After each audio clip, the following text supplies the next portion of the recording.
अस्सलाम वालेकुम। कैसे हैं आप सब? उम्मीद है कि आप सब ठीक होंगे।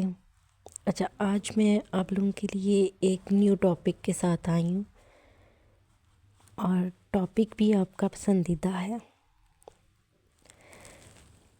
टॉपिक ये है कि हम अमीर कैसे हो सकते हैं।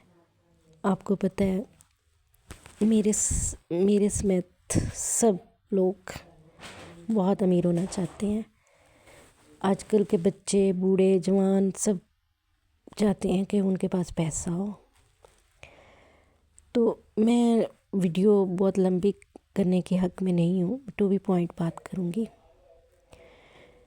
बहुत आसान तरीका है। आसान तरीका ये है, सबसे पहला तरीका ये है कि जो अल्लाह ताला ने आपको छोटी छोटी खुशियाँ दी हैं, छोटी छोटी चीज़ें दी हैं, ऐसा तो नहीं है ना कि डेली आपको कुछ ना मिले। कुछ अच्छा खाना मिलता होगा एक टाइम, 3 टाइम नहीं मिलता तो एक टाइम तो मिलेगा ना। महीने में एक अच्छा ड्रेस मिल जाता होगा या 2 महीने बाद एक ड्रेस मिल जाता होगा। तो आपने हर नई चीज़ मिलने पर अल्लाह का शुक्र अदा करना है। आप लोगों को पता है अल्लाह को वो बंदे बहुत पसंद है जो अल्हम्दुलिल्लाह करते हैं, जो अल्लाह की तारीफ़ करते हैं, जो अल्लाह का हर हाल में शुक्र अदा करते हैं।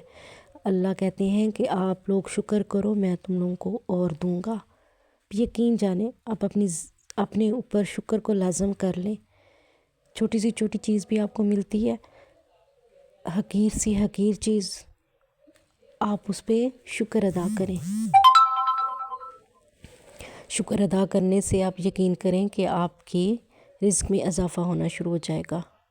कुरान मजीद में अल्लाह ताला ने अपने बंदों से रिज़्क़ का वादा किया हुआ है और हर बंदे को उसकी मौत तक जितना उसके नसीब में रिज़्क़ लिखा हुआ है वो मिलेगा। आखिरी नवाला वो खाकर ही मरेगा। जब तक उसका रिज़्क़ दुनिया से ख़त्म नहीं होता वो दुनिया से नहीं जाएगा। अब आप लोग ये सोच रहे होंगे कि अगर रिज़्क़ अल्लाह ताला ने हर सूरत देना है तो फिर लोग गरीब क्यों होते हैं, रिज़्क़ क्यों नहीं मिल रहा। इसकी एक बहुत बड़ी रीज़न ये हो सकती है कि बंदा बहुत गुनाहगार है, उसने बहुत गुनाह किए हुए हैं। अब अपने गुनाहों से तौबा करे। हो सकता है अल्लाह को कोई ऐसी बात उसकी नापसंद आई है जिसकी वजह से उसका रिज़्क़ तंग हो गया है, उसका जो उसको उसके नसीब में रिज़्क़ अल्लाह ने लिखा है वो उस तक नहीं पहुंच रहा। वो इस्तग़फ़ार करे, अल्लाह से तौबा करे, तहज्जुद में उठकर दुआ करे। तहज्जुद में की जाने वाली दुआ कभी भी रायगा नहीं जाती। बड़ी सी बड़ी और छोटी सी छोटी ख्वाहिश के लिए जब आप तहज्जुद में उठकर दुआ करते हैं तो आपकी ज़रूर कबूल होती है।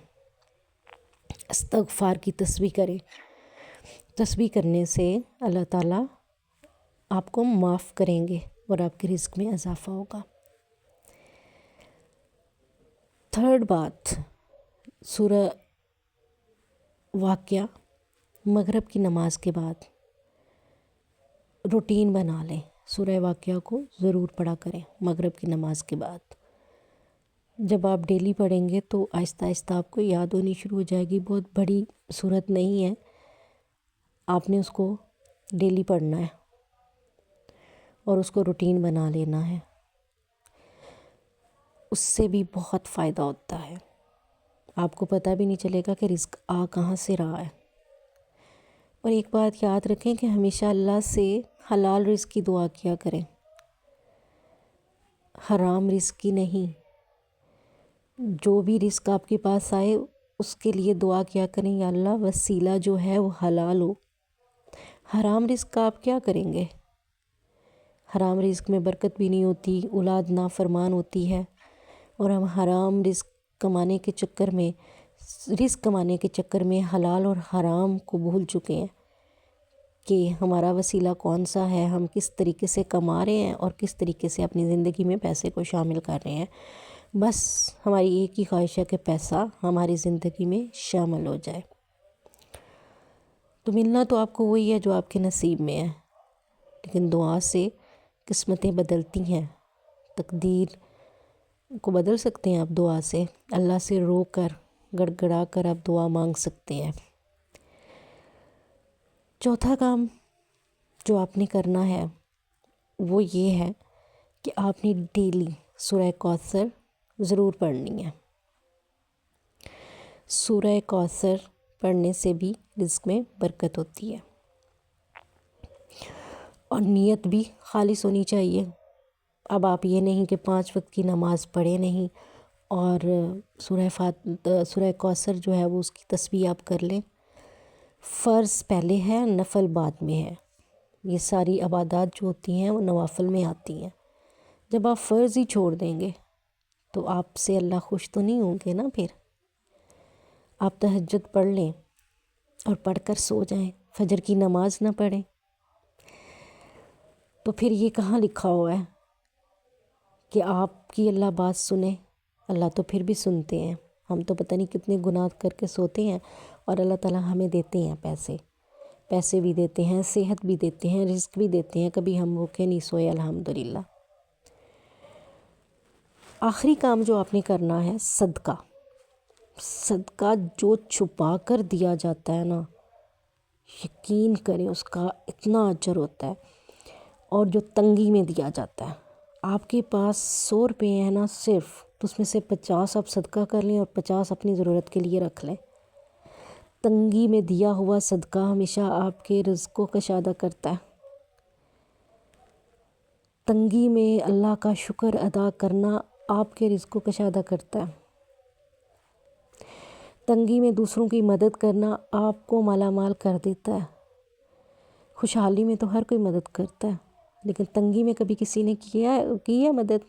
کبھی اس نے سوچا ہے کہ میرے پاس اپنے لیے پیسے نہیں ہیں، میں کسی غریب کی مدد کر دوں؟ آپ مدد کرنا سیکھیں، اللہ آپ کو ڈھیروں دے گا۔ کوئی آپ کو وظیفہ کرنے کی ضرورت نہیں ہے۔ آپ اپنے اوپر صدقات کو فرض کر لیں، اپنے رشتہ داروں کا خیال رکھیں، ارد گرد پڑوسیوں کا خیال رکھیں، جاننے والوں کا خیال رکھیں، تو انشاءاللہ آپ کی زندگی بدل جائے گی۔ ویڈیو پسند آئی تو لائک ضرور کر دیجیے گا۔ جزاک اللہ۔